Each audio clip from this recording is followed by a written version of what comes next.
পূরণ হয় না বাপ। দুনিয়া রাক্ষস। এই পরিবারে এই সন্তান পরিবার বসত সব রাক্ষস, তারা জীবনও তৃপ্ত। আপনি মরার পরেও আপনার পরিবার উপার্জন বন্ধ করে দিবে? কথা বলেন না কেন? কামাই রোজগারি করা ওরা ছেড়ে দিবে না। তাইলে প্রয়োজন তো থেকেই গেল। আপনি কি শেষ করলেন? তাইলে যদি এমন হইতো আমি গুছাইয়া দিয়ে গেছি, কমপক্ষে আমার জিফু তার পরবর্তী 200 বছর আর কি করতে হবে না, তাইলে না মনটারে বুঝাইলা। কই একদিনও তো উপার্জন থামে না। আল্লাহ আমাদেরকে বুঝ দান করেন। এই জন্য শুধু শুধু এই দুনিয়া সংসার, এই ঘর দুয়ার খাট পালং সোফা ফার্নিচার, এইটা গুছাইবার জন্য আখেরাত বরবাদ করেন না। আমি অনুরোধ করলাম, হাত জোর করে বলুন, সুদে টাকা নিয়েন না, কিস্তিতে টাকা নিয়েন না। আপনি পারতেন না, কিস্তি না, কিস্তির আব্বা লইল আপনার অভাব যাইত না। আমি জিজ্ঞাসা করছি বহুত, আমি আপনি ব্যক্তিগতভাবে মাঠ পর্যায়ে মানে মানুষের কথা শুনি, শুধু ওয়াজ করি, আমার এটা অভ্যাস। অর্থাৎ শুধু ওয়াজ, আমি ব্যক্তিগত কথাও শুনি, জিগাই আর কি অবস্থা। একের রাতের 1:30 বাজে চা দোকানদার রাস্তার পাশে গাড়ির থেকে নাইমা চা খাইতে খাইতে জিজ্ঞাসি, ভাই সারাদিনে বেচে হচ্ছে স্টেশনে, বাস স্টেশনের পাশে কত থাকে? হুজুর প্রতিদিন মাসে 60, 70, 75 হাজার টাকা থাকে প্রতিদিনের বেচা কিনা।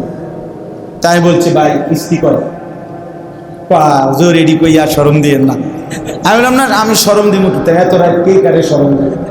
আমি আর আমি কোন কিস্তি আছে 60টা।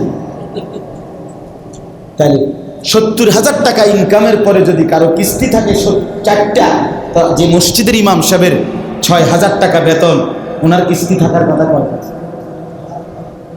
কিরে বাপ? অথচ সেই মানুষটা তো মাসের পর মাস আল্লাহর দয়ায় চলতেছে কিনা বলে করে। কেন করছিলেন? সংসারের প্রয়োজন মিটানোর জন্য। পারতেন না তো? আমার কথাটা আপনি বুঝছেন কিনা বলেন? মানে আমি বুঝাইতে চাইতেছি যে আপনি যদি এমন হইতো আর 2 লাখ টাকা নিলে আমার সংসারের চাহিদা কি হয়ে গেল, এটা হবেনি আগে এটা তো। তাইলে এই রাক্ষস আপনি খুশি করবেন কেমন? এই রাক্ষসকে তো আপনি তৃপ্ত করতে পারতেন না। কাজে কেন আখেরাত বরবাদ করলেন? কেন নিজের কবর নষ্ট করলেন?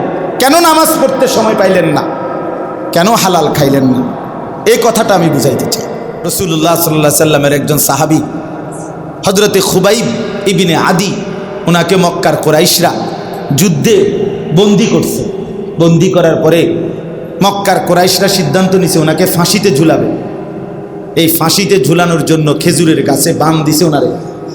বান দিয়া মক্কার ছেলেরা বর্ষা দিয়া ওনারে সারা শরীর চালনির মতো ছিদ্র ছিদ্র করে ঘাই করে ফেলছে।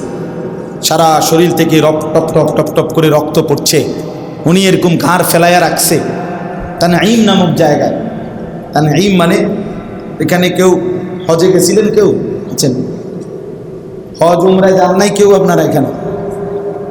ওইখানে মসজিদে আয়েশা আছে একটা, যেখান থেকে কি বাঁধে আবার এহরাম। এই আয়েশা মসজিদ যেখানে, এর পাশে ওনারে ফাঁসি দিছে ওইখানে তানঈম।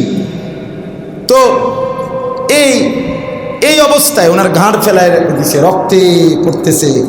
এই সময় মক্কার কুরাইশ আবু সুফিয়ান তখন বলছে, খুবাইব এখন তোমাকে রশি টান দেওয়া হবে ফাঁসির। এর আগে লাস্ট মৃত্যুর পূর্বে শেষ কোনো তামান্না আছে কিনা? ফাঁসির আসামিকে শেষ ইচ্ছা পূরণের কি দেওয়া হয়? সুযোগ দেওয়া। ওনাকে বলছে তোমার শেষ ইচ্ছা কি? খোদার কসম কিতাবে আছে, আমরা নিজে পড়ছি আরবি কিতাব। উনি বলছে আমার শেষ তামান্না 2 রাকাত দাও, আমারে আরেকবার সুযোগ দাও, আমি 2 রাকাত নামাজ আদায়। তা আবার রশি খুলে দিছে। উনি এই রক্ত মাখা শরীর নিয়ে 2 রাকাত নামাজ পড়ে সালাম ফিরাইয়া আল্লাহকে বলছে হাত তুলে, যে আল্লাহ ফালাস্তু বালি হিনা উক্তালু মুসলিমান, আল্লাহ আমার আর কোনো পরোয়া নাই, আমি আপনার আনুগত্য নিয়েই মরছি, এবার আর কোনো পরোয়া। এরপরে ওনাকে ফাঁসিতে ঝুলেছে। আখিরি তামান্না, শেষ তামান্না ছিল কি? ওমর রাদিয়াল্লাহু তাআলার শেষ আদেশ ছিল কি? রাসূলুল্লাহ সাল্লাল্লাহু আলাইহি সাল্লামের শেষ ওসিয়ত ছিল কি?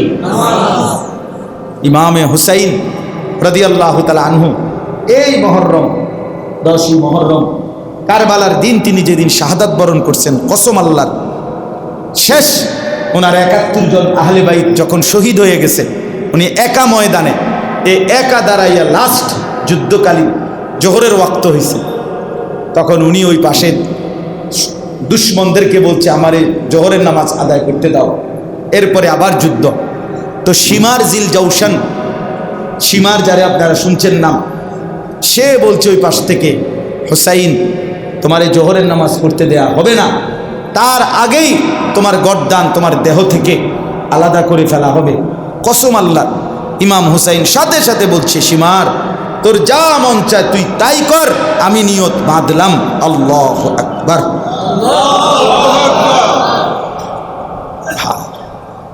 রক্ত মাখা ময়দানে ইমামে হুসাইন আগে নামাজ আদায়।